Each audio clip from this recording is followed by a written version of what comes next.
Hey guys, what's going on? It's me, Jay. This is the sixth installment of my Star Wars review series.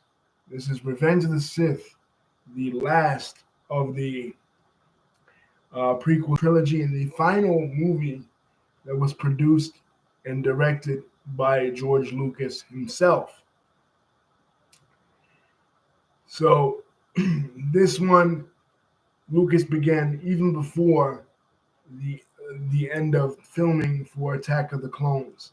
This was to be his magnum opus. This was to be his final swan song, saying goodbye to the fans. He shifted the focus.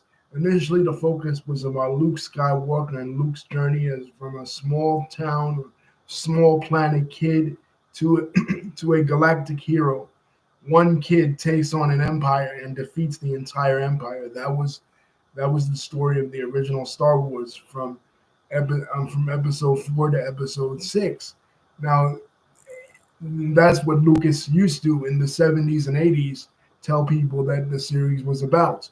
But again, as it transformed over time and the character of Anakin Skywalker became more popular, and then he switched his focus from the main character of Luke, the son, to the father, Anakin Skywalker. He started to tell people that this is really the story about the rise, the fall, and the eventual redemption of Anakin Skywalker. This was the tragedy of Anakin Skywalker, as he was calling it, framing it in the original context of, say, Greek tragedies like Oedipus, for example, right? Or even Achilles, where Anakin is a character like Achilles, struggling with rage, struggling with selfishness, struggling with love and lust. Achilles had a love for Briseis, just like Anakin has a love for Padme. So he began to tell people that, as opposed to being just his version, his retelling of Flash Gordon and a fun adventure serial. He began to frame it in more of a Greek tragedy, a more serious uh, monomyth tale, influenced by the writings of Joseph Campbell and The Hero of a Thousand Faces. That's what he started to say Star Wars was, taking on a more grandiose appeal. So, what is the story? This comes out in 2005, May of 2005. Basically, all the six original George Lucas movies all came out in May. So, what is this story? How does this begin? Now we're in the midst of the Clone Wars. The Clone Wars are in full effect. Basically, the Clone Wars are the Republic trying to defeat these separatist leaders led by Count Dooku and ultimately led by Count Dooku's master, Darth Sidious. The separatists are basically, think of it in terms of the American Civil War. Think of the separatists as um, as Confederates. They're rebelling against the central authority, and think of the Republic and the Clone Army as the Unionists. They are trying to preserve the integrity of the Republic. So it goes right into the air battles, and again, some of the air battles are influenced by World War II, classic World War II battles that Lucas saw on TV. And Anakin is a star pilot. Anakin is basically, now he's matured. He's like in his 20s now.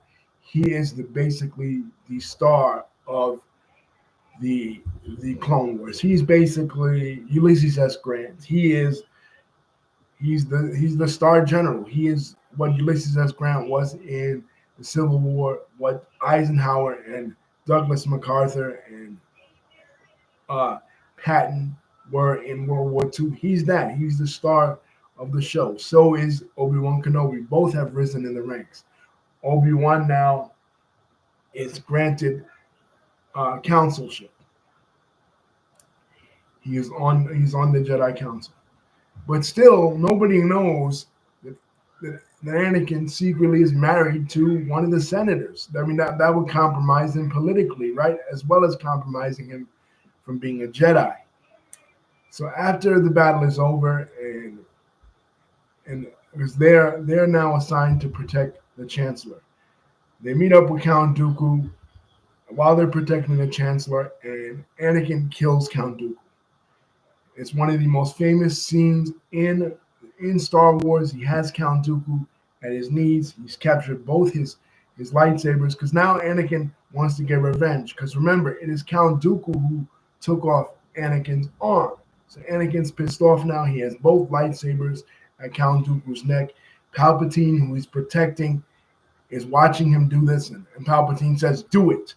And of course, Count Dooku is shocked. You know what I mean? Like, you're my master. I mean, nobody knows this. Nobody knows that, you're a Sith and you're my master. But you want me killed now? And Anakin does it. But now who's Darth Sidious's, who's Palpatine's new apprentice? Because remember, you need one master and one apprentice. Darth Maul is dead. Darth Tyrannus is dead. Who's the new apprentice? Darth Sidious has somebody in mind. So basically, since they feel like Anakin did such a bang up job in the last movie of protecting Padme, now he's assigned to personally protect the Chancellor, because now the Separatists are trying to capture the Chancellor, of course, capture the leader of the Republic. That's and the Separatists are, now that Count Dooku is dead, the Separatists are led by a robot general, General Grievous, a sixth-armed robot general. He's not trained in the Force. He's just an evil bastard. And they want to end the conflict, but they say when they go to Coruscant that the conflict will be over once General Grievous is captured. So once again, Anakin and Obi-Wan split up. Anakin protecting the Chancellor, and Obi-Wan going to fight and try to capture General Grievous. When Anakin comes back from the fighting, Padme and him embrace. Padme has the Princess Leia 2 buns. That's foreshadowing. She confesses to Anakin that she's pregnant. Anakin says, "This is great news." You know what I mean? Like, this is great. This is what I've been waiting for. And he doesn't care anymore if people know that they're secretly married and that they're going to have kids. So he's watching her. He's, in the palace. He's watching her brush her hair. And she's saying that she wants to go back to Naboo to have the baby. And he's saying, he's admiring how beautiful she is. But all this is happening at the same time that he's having visions. And in the visions, he's seeing Padme suffering in childbirth and eventually dying in childbirth. Now, this has already happened with his mother. Remember, he was having the visions of his mother passing away, suffering, and the mother died, and he couldn't do anything to stop it. He only did something after the fact, which was something truly evil. Now, somehow, because Palpatine and him have maintained this friendship, because keep in mind, since he was a little boy, Palpatine, the Chancellor, has been keeping tabs on him. So they've become friends over time since he's protected him. And he confessed to Palpatine what he did on Tatooine when he killed those Tusken Raiders, that even though he shouldn't have, he confessed it. Now, Palpatine has risen in power, because what happened in the second movie that I forgot to mention was that while Padme was in Naboo, and Anakin was protecting her, she wasn't allowed to attend to her political duties in Coruscant. So she left Jar Jar Binks in charge. So Jar Jar Binks becomes a sit-in senator, a senator on standby, if you will, and he votes to grant Chancellor Palpatine emergency powers. So Chancellor Palpatine, basically, during the course of the Civil War, is a dictator. He has dictatorial powers, paralleling, of course, the rise of Hitler in Nazi Germany. And a lot of other things go on that parallel the rise of Hitler in Nazi Germany, or the rise of Julius Caesar, during the Roman Civil War. So because of Jar Jar Binks now, again, George Lucas said that Jar Jar Binks is the key to all this. Because of Jar Jar, Chancellor Palpatine now has unlimited power. Now he says he will surrender this power once the war is over and once General Grievous is captured. But will he? Will he do that? Chances are he probably won't, because as George Washington said, um, power corrupts absolutely. And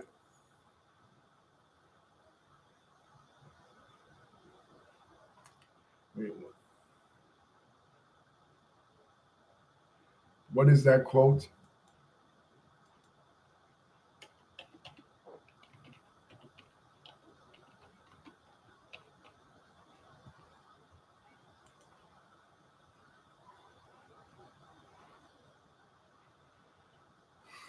Power corrupts, and absolute power corrupts absolutely. So basically, you've given Chancellor Palpatine absolute power. There's no way in hell he's going to give it up once he, once General Grievous is caught. There's no way that's going to happen.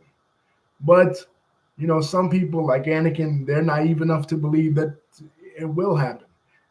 When Anakin is having these dreams of Padme dying, he doesn't want, of course, his wife to pass away. But no, he can't really confess it to anybody. He tries to confess it to Yoda in a hidden, oblique way, in a way that Yoda could catch on, but not catch on necessarily.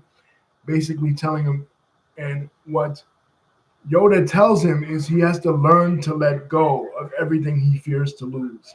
In other words, no attachments. Remember, he's a Jedi. He's supposed to be stoic. No attachments whatsoever. But how can he not? This is his wife. She's pregnant with his child. How could he not feel attachments? But again, this is why the Jedi recommend that he should not have had a wife. So the Jedi Order and the Republic, they're looking to gain as many allies as they can. So they send Yoda out to Kashyyyk, the planet of the Wookiees. This is where Chewbacca's family lives. This planet was initially introduced into Star Wars lore in the 1978 Star Wars Holiday Special that many critics hated and that George Lucas himself disavowed because it was so bad. But there is evidence that George Lucas did have some hand in writing this. And one of the skits, they show an entire Wookiee family, not just Chewbacca, but an entire Wookiee family living on the planet of Kashyyyk. So they're basically losing the war, so they need more allies. So they send Yoda to Kashyyyk, and that's where we're introduced to this entire Wookiee planet.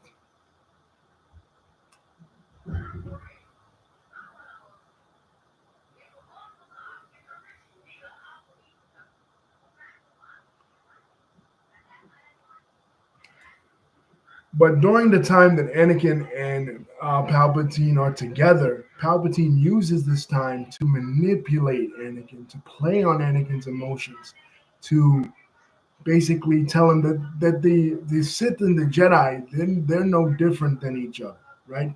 There's this famous scene where they're sitting next to each other in the opera room, and Darth Sidious says, "Have you ever heard the tale of Darth Plagueis the Wise? That he was this Sith master, Darth Plagueis, was looking for a way to stop people from dying, and he actually discovered that way, that method." And Anakin is intrigued by this. He says, "Where can I learn this power?" And Palpatine says, "Not from a Jedi." But what happens with Darth Plagueis is that his pupil, his student, his apprentice, murders him. So he could stop others from dying, but he could not stop himself. But Anakin is intrigued by this ability to stop people from dying because he has these visions, and he knows that, given his history with his mother, that the visions will come true for Padme. So he wants to preemptively save her life. So each and every time that they're together alone, Palpatine plays on Anakin's insecurities. Palpatine plays on the fact that Anakin does not want to lose his wife. And he's basically hinting at him, listen, I know the ability, I have the ability, but you can't learn it from the Jedi because they only teach you one dimension of the Force. They only teach you the light side of the Force. So he's basically very seductive. in that one scene where he and Anakin are together, finally he reveals himself, mask off and everything. Palpatine basically says, I'm the Sith Lord. I'm the Sith Lord that you've been looking for. Anakin figures it out, but Palpatine confesses. Palpatine says, I'm him. I'm the Sith Lord that they've been looking for in the past two movies. And he dares Anakin again, just like he did in Return of the Jedi when Darth Vader and Luke were fighting in his throne room. He did strike me down, because if he strikes him down, that means that Anakin's hate has gotten the best of him, and Anakin basically has crossed over to the dark side. Remember, fear leads to anger. Anger leads to hate. Hate leads to what? Suffering. So he's already at the hate stage. If he were to kill Palpatine at this stage, he would be defying the Jedi way. The Jedi way is not vengeance, but he wants to do it. And Palpatine can, through the power of the Force, Palpatine can sense it. He says, I know you want to strike me down. I can feel it. Do it, Anakin, do it. But Anakin doesn't do it. Anakin goes to the Jedi Council. He reports that Palpatine is the Sith Lord, but they don't believe him. Mace Windu doesn't trust him. They kind of sense that it might be true, but they don't trust him. And another thing they don't do is they don't let him on the council. They grant him the rank of master, but they don't let him on the council. Why they don't let him on the council? Because now he's friends with Palpatine. He has an in with Palpatine, and they're afraid that Palpatine can mix religion with politics. The Jedi and stuff, that's a religion. They don't want that in the political apparatus. Imagine him, the chancellor, with an inroad into a religious order. That'd be like if the president of the United States, say Donald Trump, right, had connections with the Pope and had somebody from the White House in with the Pope and was able to manipulate the religious apparatus of the Catholic Church to serve his political ends. That would be a conflict of interest, right? Both in the Galactic Republic and in the real world in the United States, they were against that. So they said, no, you can be a master, but we won't not grant you a seat on the council because of your relationship with Palpatine. And plus, because of what he said, they're suspicious of Palpatine already. And look at the amount of power that Palpatine already possesses through his emergency powers, basically, that he will not give up. So they capture General Grievous, and like was predicted, the war does not end. So what about Palpatine's promise? The war will end after the capture of General Grievous. It doesn't happen. So finally, Mace Windu, played by Samuel L. Jackson, he realizes, listen, Anakin was right all along. Palpatine is the Sith Lord. He goes to arrest Palpatine. He says, you're under arrest by the authority of the Galactic Republic and the Senate. He says, and Palpatine says the famous words, I am the Senate. And they do battle. And this is the first time we ever see Ian McDiarmid directly battling as Palpatine. He has a very erratic lightsaber style, and he almost looks like he's losing. The Mace Windu has him in the corner. He's weak. He's dying, right? And just then, Anakin comes in, and he betrays the Jedi Order. He chops off Mace Windu's hand. And Palpatine is begging, I'm weak. So as Anakin comes in, it looks like everything that Palpatine's been saying about the corruption in the Jedi Council, about the Jedi's wanting to take over, the Jedi's wanting to turn the Republic into a theocracy and wanting to rule. It looks like it's true, right? It looks like the former good guys are trying to assassinate the president of the United States. It basically looks like an assassination attempt to Anakin. So that's one reason why he stops it. As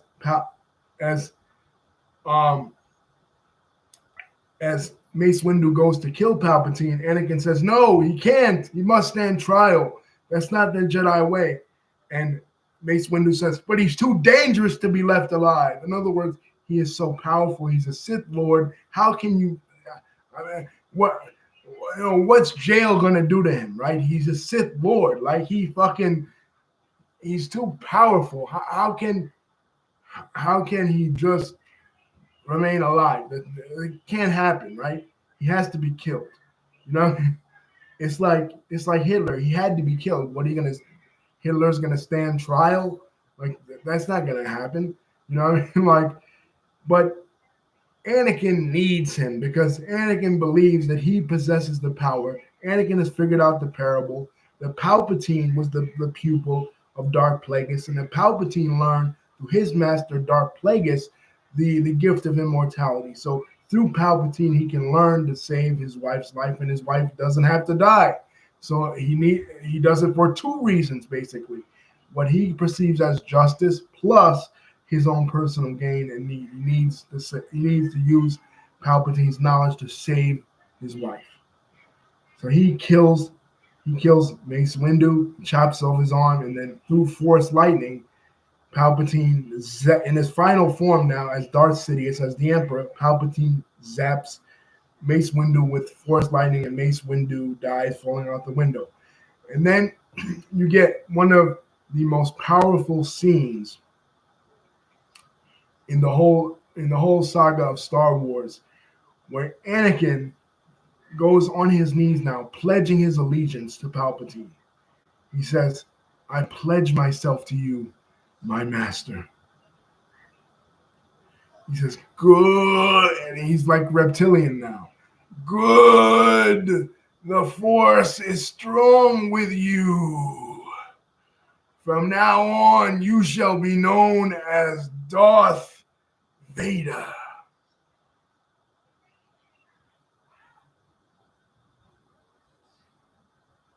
He says, "Help me save," and Anakin says, "Help me save Padme's life. I can't live without her." And then he reveals his lie.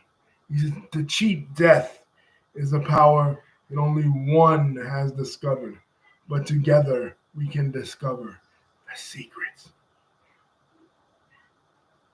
So now Anakin Skywalker is Darth Vader. His transformation is complete. He tells him, "Go to the temple, murder basically all the Jedis, including the children, and then go to the Separatist leaders, including Newt Gunray, and kill them as well." And he said, and then Darth Sidious says, "Finally, once that is over, we shall have peace."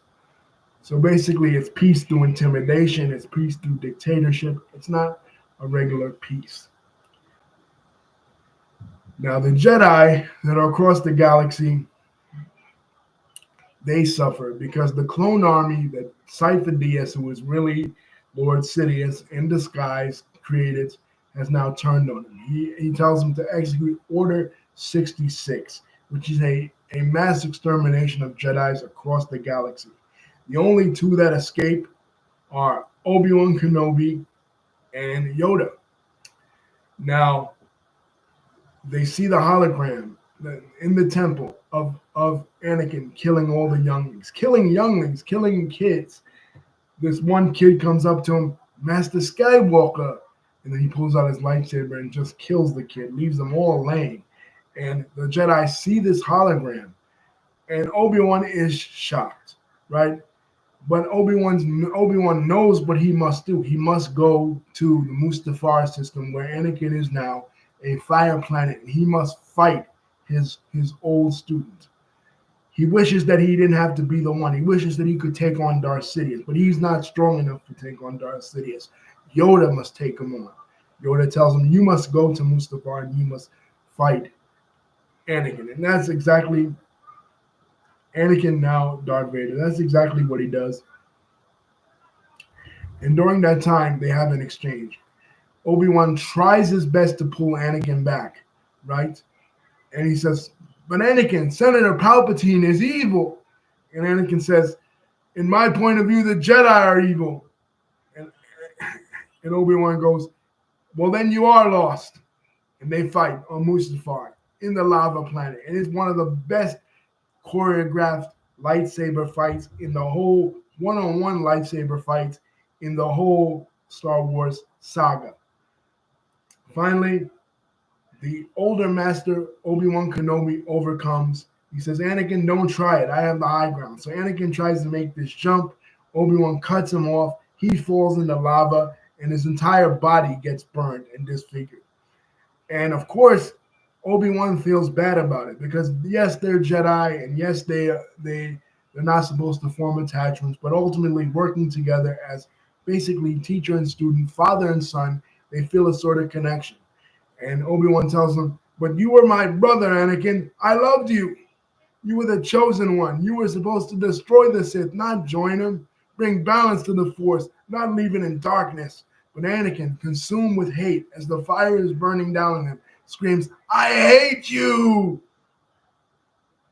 He hates Obi-Wan Kenobi. He's filled with anger and animosity towards Obi-Wan Kenobi. Now we know when they face each other again in Episode 4 in A New Hope, there is so much animosity.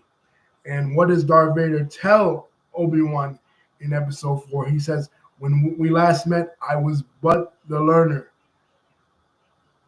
Still, Obi-Wan is successful because even though he dies, remember, Darth Vader strikes him down, but he becomes more powerful than ever because he becomes a Force ghost, right?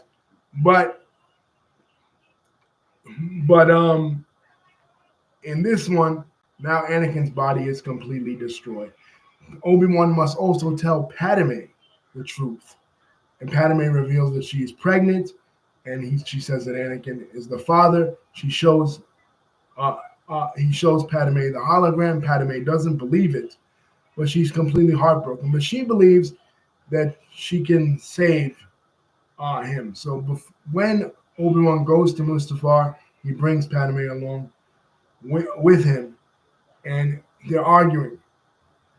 And Anakin says, "You turned her against me," because she appears coming out of his ship. Now there's a subtle hint of a love triangle there. Maybe Anakin thinks that Obi-Wan was possibly trying to steal his girl, right? Trying to turn her against him.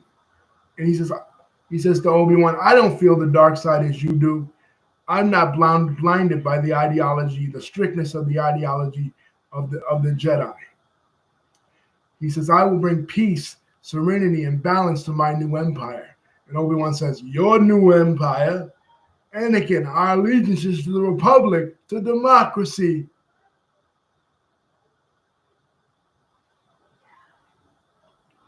And Anakin says, "You're either with me or you're my enemy."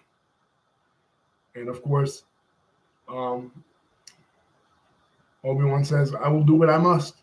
But when he first sees Padme, he's initially angered and he force chokes Padme, just to keep her at bay because he's angered. He thinks she betrayed him now.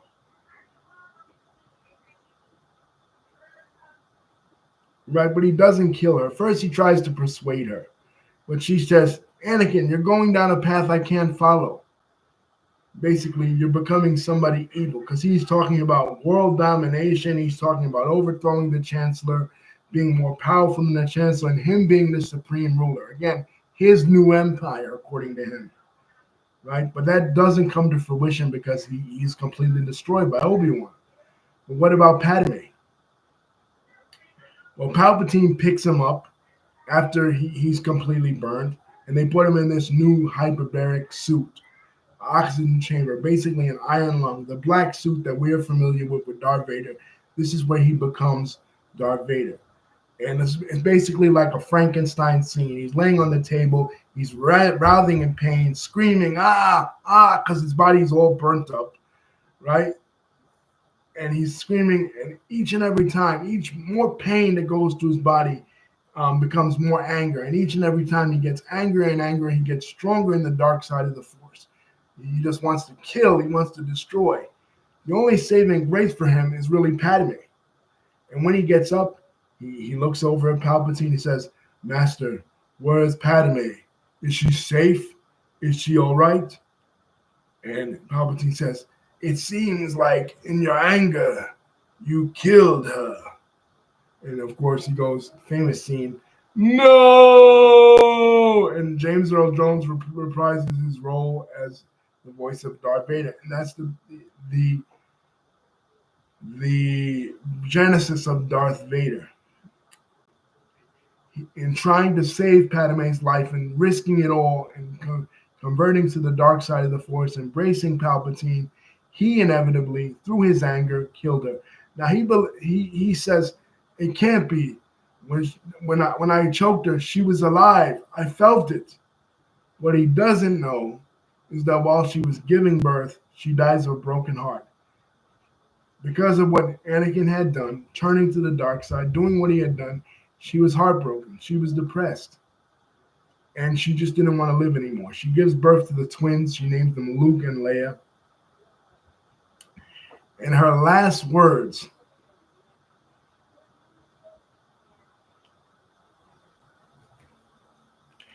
were, "There's good in him. I know."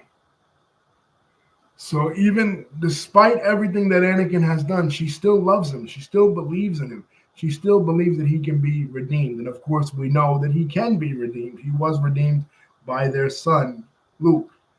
But what of the twins? And now it wasn't just one baby, it was two. It was Luke and Leia. What are they gonna do? Uh, Yoda goes to confront Palpatine on the Senate floor. They do battle. Yoda loses. Palpatine is stronger than ever. Darth Vader is stronger than ever. The two of them each as a team. What are they going to do with these twins?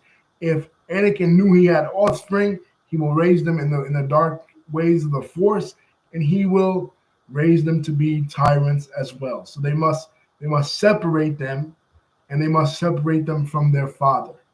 So Bail Organa, who is one of the leaders of the separatist movement, which becomes the separatist movement, the new separatist movement from the Empire, which becomes the rebellion in episodes 4 through 6.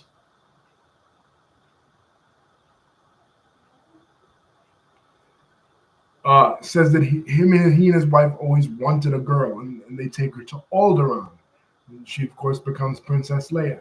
And the boy, Luke Skywalker, goes to live with his relatives on Tatooine, and Obi-Wan Kenobi is commissioned to stay on Tatooine and keep an eye on him. But what of the political apparatus of the Republic? Well, basically, because there was a an attempted assassination on Palpatine's life, he goes before the Senate floor and he says, "The assassination and the attempt on my life has left me scarred and disfigured." Basically, the same thing to tie it into a real world example. What after after the assassination of Donald Trump happened in 2024, and he addressed the Republican National Convention with the ear taped up. That's basically what Palpatine was doing at the end of Revenge of the Sith. Everybody's applauding him. Everybody feels sorry for him because here they might have thought of him as a vicious, cruel dictator, but here he is freaking. They tried to kill him according to his narrative. He's making himself look like a sympathetic figure. We've seen this in history a lot with dictators and corrupt rulers. Even hell, some would say Ronald Reagan. The attempt on Ronald Reagan's life in 1981 by John Hinckley Jr. made him more popular than he was initially. Same thing with Trump. The assassination on his life made him more popular than he was initially. The same thing happened here in Star Wars with Darth Sidious. And while she's in attendance, before she does, I'm backtracking. Padme says, "This is how liberty dies," with thunderous applause, because they're basically surrendering all their rights for safety. Because now they believe, shit, the Jedi were a rogue group. They'll start killing everybody randomly, right? They need to be destroyed, and eventually they were, except for Yoda and Obi-Wan. They go into hiding. Yoda goes to Dagobah, and Obi-Wan goes to Tatooine with Luke. So that's the end. In the end, they show, Leia with her family and all her new family, her adopted family in Alderaan, and Luke with his family in Tatooine. And that brings us to the events of Episode 4. The Clone Wars are now over, and the Galactic Civil War has now began with the rebelling against the Empire. basically, and we know what happens there. So the bad guys have won. Darth Vader Darth Vader and Darth Sidious are reigning over the galaxy, and it's a dark era for the Jedi. It's a dark era for the people of the former Galactic Republic, because eventually the Senate is abolished. It was just a figurehead organization for a while, but eventually, by the time we reach the events of Episode 4, it is completely abolished. And the Force religion, as we mentioned before in our review of Episode 4, is completely extinguished from the Earth. So much so that people like Vader's generals and people like Han Solo, they don't even believe in it anymore because it seems like it doesn't exist. It seems like there's no hope in it because the Jedi were destroyed. So, you know, and how does this correspond to real world events at this time? Again, the war on terror seemed like our rights were being stripped away and stripped away. So once again, like Lucas did with the original in his basically equating the emperor at that time with Nixon, now he's equating the emperor with George W. Bush. Even the Manichaeanism that he addressed, you're either with me or you're my enemy, was something that was echoed in George Bush's 2003 State of the Union address, the speech where he talked about the axis of evil, Iraq, Iran, and North Korea. Basically, you're with us or you're with the terrorists. There's no gray area. It's a complete black and white dichotomy in both George W. Bush's mind and in the mind of Senator and now Chancellor Palpatine. So that's 2005. That is the completion of what we thought was the completion of Star Wars. Star Wars had come full circle. It was originally about Luke Skywalker, and it was originally a commentary on the reaction to the Vietnam War. Basically, the rebels were like the Vietnamese, and the Empire was like the Americans. Now, the Empire is again like the Americans, and the rebels are like the dissidents that were against the war in Iraq. So it's lasted so long that it's gone from being a symbol of one society that was against one particular unpopular war to being a symbol of yet another generation's dissonance against yet another American interventionist unpopular war. And that was the end. For 10 years after that, George Lucas, all interviews, they said, well, what are you going to do? You're going to do another one? You're going to do episode 7? He said, no, it's complete. It's the saga of Anakin Skywalker. That's the end. You know, it's all over. And what happened over time was that fans of the franchise reacted violently towards it. They criticized it. They made documentaries such as The People versus George Lucas. They trashed them. You know, you had Red Letter Media, Mike Slocklasa and his group, you know, trashing it, talking shit about it, basically putting George Lucas down, making fun of George Lucas, basically. And by 2012, George Lucas said, you know what, fuck you guys. I did my best. I put my heart and soul into this trilogy, especially the second trilogy, because it was completely a labor of love, and you hated it. You know, you said it sucked. You said it was boring. You said it was too political. You said it wasn't like the original. Motherfucker, I created the original. I can do what I want with it. You know, you don't have the ownership of it. I do, but I no longer have the ownership of it. Fuck it. You know, and he sold it for $4 billion to Disney in 2012. He wanted to, the rumors that he wanted to get back in the game in 2012 and make his own version of a new Star Wars, because he did re-release The Phantom Menace in theaters. That's when I took Victoria to see it, because she was like me now. In 2012, she was like me in 1997. She'd seen them on DVD, she'd seen them on tapes, but she'd never seen them in theaters because all of them, including the ones I grew up with, were before her time.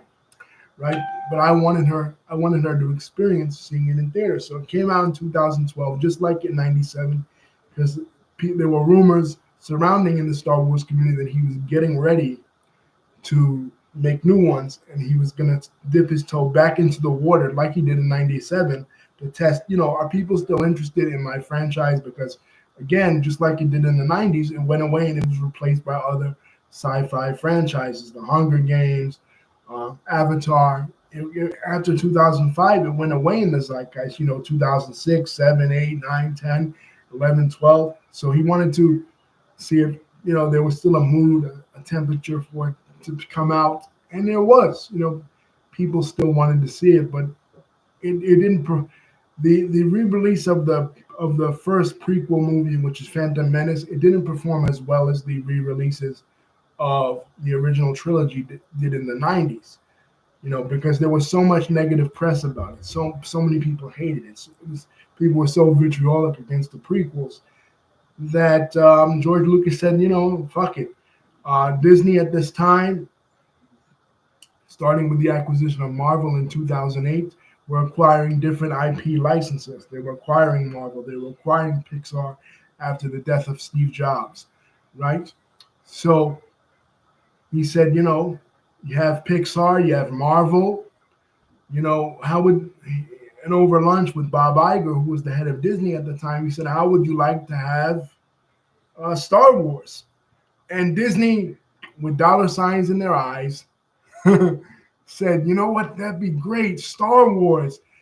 Imagine we could make Star Wars into a theme park. We could incorporate Star Wars into the larger Disney family. So they said, okay, let's do it. And in 2012, for $4 billion, they purchased all of Star Wars, all of Lucasfilms. And what does Disney do? They go back on it. After they buy it in 2012, they go back on Lucas's promise. Lucas said, no more Star Wars movies. Fuck that, Disney said.